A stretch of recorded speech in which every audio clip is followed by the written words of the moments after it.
What's good, guys? It's Jory from Jory Sports Stories here. In this week's Titans Talk, we're talking Week 6 versus the Ravens. Some things I've noticed coming from Week 5 when we lost versus the Colts. One, the defensive inconsistency that my team has, where sometimes we play really well and then sometimes we're non-existent. We cannot do this thing this week.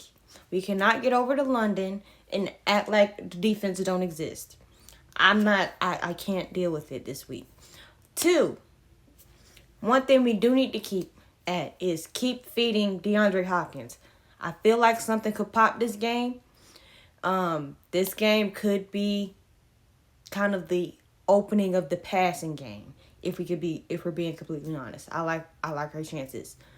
If we keep feeding D-Hop and then Josh Wiley's having a good little run so far, we need to start getting Chig Okonkwo involved again. I'll get on Treylon Burks in a minute. He's a mild irritant, but there's that. Next thing, this Titans pass rush. I'm talking about the Jeffrey Simmons, the Nico Autry's, the Arden Keys. We have got to wear this man like a pimp in a fur coat. We have got to get this man on the ground. Period. Get him on the ground. Due to Lamar, like what this pass rush needs to do is what they did to Joe Burrow. Take him out. I do need them to be a little bit better as far as stopping the run as well. We do need to stop the run better. We didn't do a good job last week versus the Colts.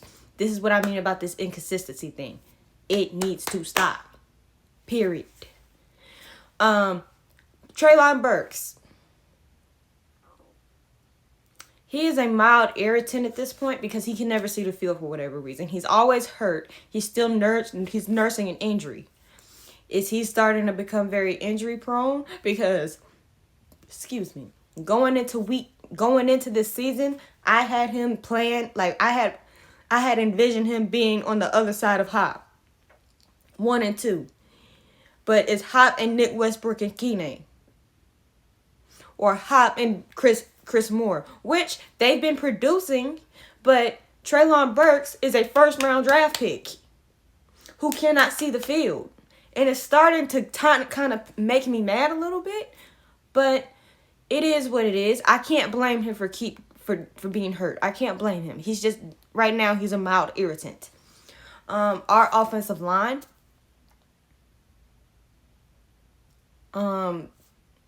we get Peter Skoronski back, I think. Now, if Nicholas Petit-Frere, he might play this week, and my left side of my line should be straight. But my offensive line has got to gel quickly, especially when it comes to this Baltimore Ravens defense. We have got to gel quickly. We've got to protect Tannehill. We've got to be able to establish the run if we're going to have a chance in this game. This offensive line is going to be very important. Because if we need to give Tannehill, you saw what Tannehill can do when you give him more than 0.5 seconds of protection. The offensive line needs to hold up, and they have a tall task. Kind of, sort of. They have a tall task. I'm giving the Ravens respect, even though I don't want to.